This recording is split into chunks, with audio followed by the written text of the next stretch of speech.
आजादी का मतलब केवल राजनीतिक आजादी नहीं है।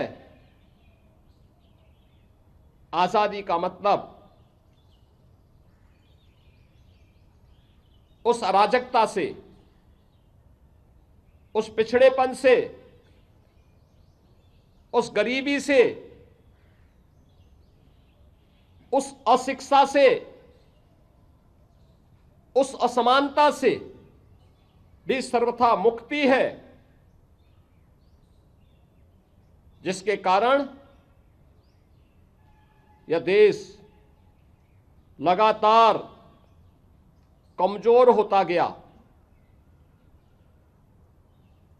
आज हम सब अपनी आजादी के 79 वर्ष पूरे कर चुके हैं। 80वें स्वाधीनता दिवस के कार्यक्रम के साथ आज हम सब जुड़े हैं। यह दिवस केवल हमें एक समारोह तक सीमित रखने का अवसर नहीं दे रहा है, यह हमें संपूर्ण आजादी के उन लक्ष्यों को प्राप्त करने की दिशा में किए जाने वाले उन प्रयासों में एक नागरिक के रूप में अपने कर्तव्यों के निर्वहन करने के लिए भी एक नई प्रेरणा प्रदान कर रही है।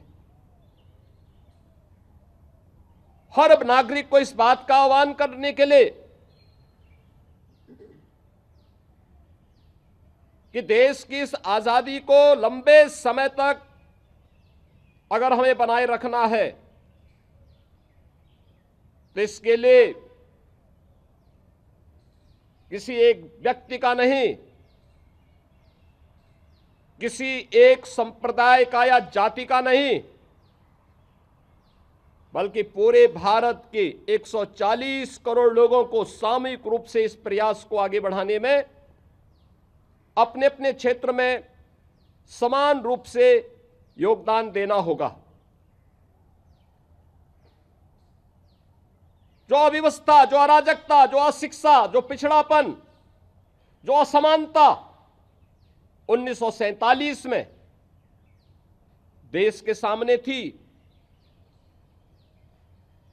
पिछले 8 दशक में उनमें से बहुत सारी समस्याओं का समाधान हुआ है। बहुत सारी समस्याओं के समाधान का रास्ता निकला है।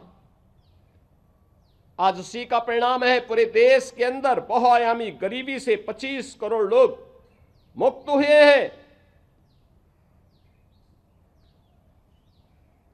शिक्षा का दायरा बढ़ा है। बिना भेदभाव के शासन की योजना का लाभ समाज के प्रत्येक तबके को मिलना प्रारंभ हुआ है। विश्व स्तरीय अवस्थापना सुविधाओं का विकास हुआ है।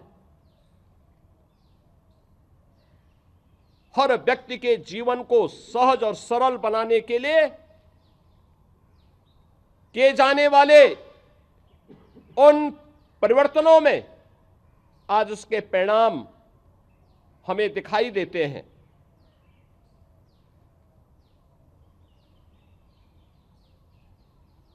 और इन्हीं सब बातों को ध्यान में रख करके प्रधानमंत्री मोदी जी ने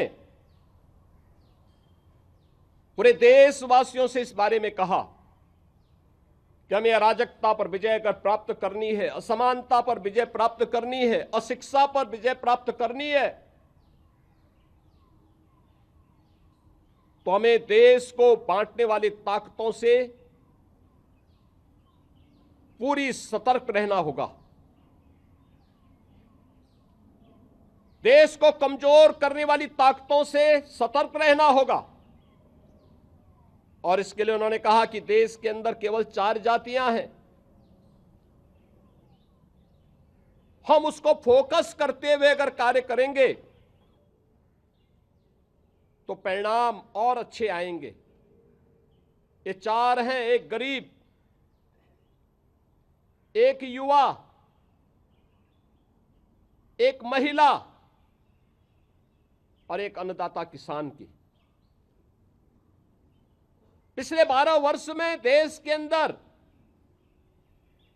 इन चारों तबकों को ध्यान में रख करके शासन की योजनाएं बनी। उन योजनाओं को जमीनी धरातल पर उतारने के लिए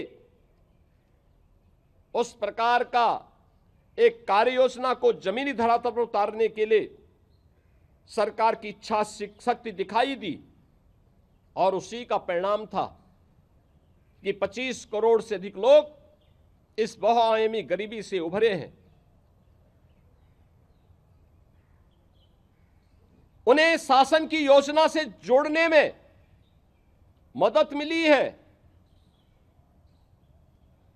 डायरेक्ट बेनिफिट स्कीम के माध्यम से उन्हें शासन के योजना का 100% लाभ उपलब्ध करवाने का कार्य हुआ है।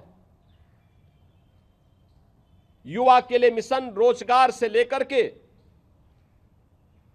आज की मॉडर्न टेक्नोलॉजी के अनुरूप भारत का युवा भी अपने आप को तैयार कर सके, इसके लिए नए नए प्लेटफॉर्म उपलब्ध करवाए गए हैं, संस्थान बनाए गए हैं।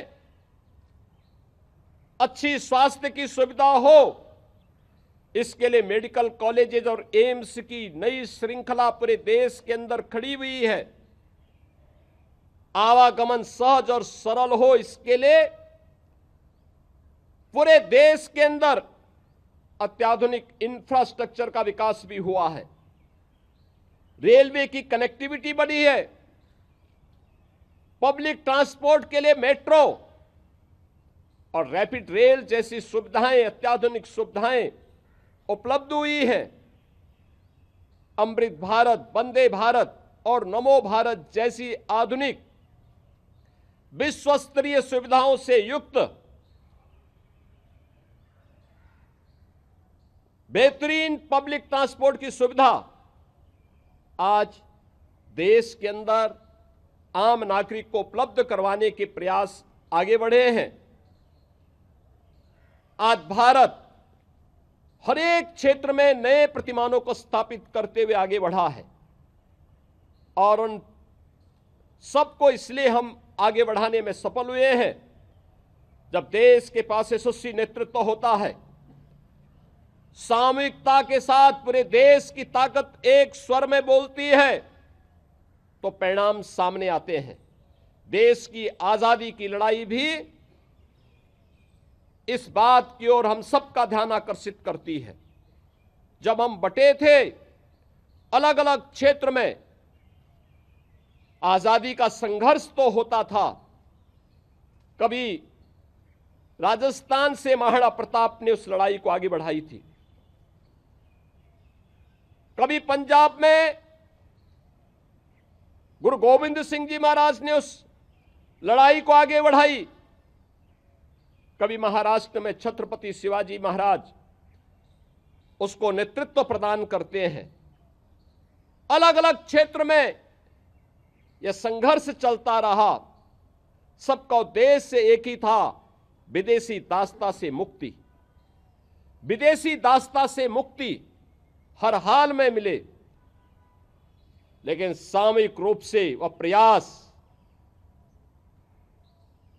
1857 में देखने को प्राप्त हुआ और 1857 के बाद लगातार उस संघर्ष को जीवंतता बनाए रखने के लिए देश के क्रांतिकारियों ने अलग अलग क्षेत्रों में अलग अलग प्रकार के संघर्षों को जन्म दिया। कभी गोरखपुर में चोरी चोरा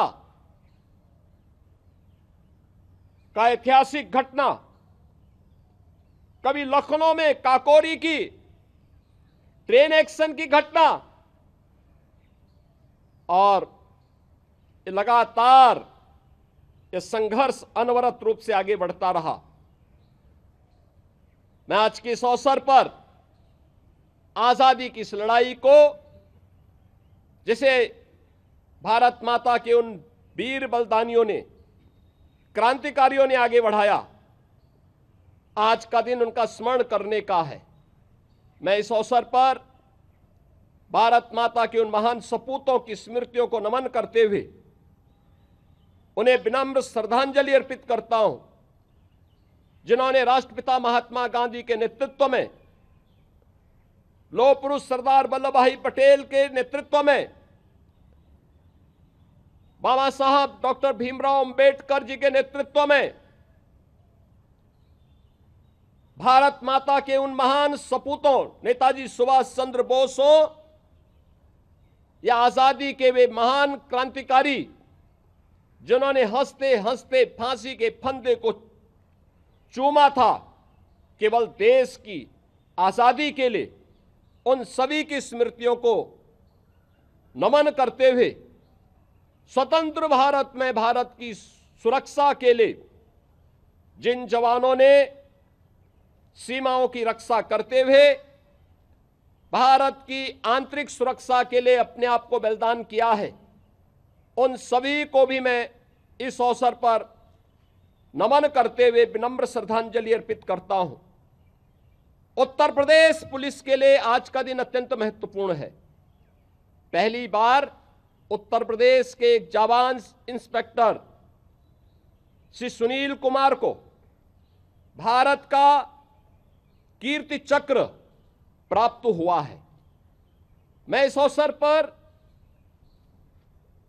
उत्तर प्रदेश के अंदर कानून व्यवस्था का आज स्थापित करने, अपराध और अपराधियों के प्रति जीरो टॉलरेंस की नीति को प्रभावी ढंग से लागू करने के संकल्प को आगे बढ़ाने के लिए बलिदान हुए इंस्पेक्टर सुनील कुमार की स्मृतियों को नमन करते हुए विनम्र श्रद्धांजलि अर्पित करता हूं।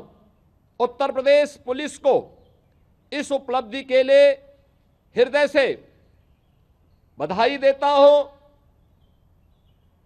राष्ट्रपति के वीरता के पुरस्कार उत्तर प्रदेश के तमाम अधिकारी और कार्मिकों को प्राप्त हुए हैं, उन सबको भी मैं बधाई देता हूं।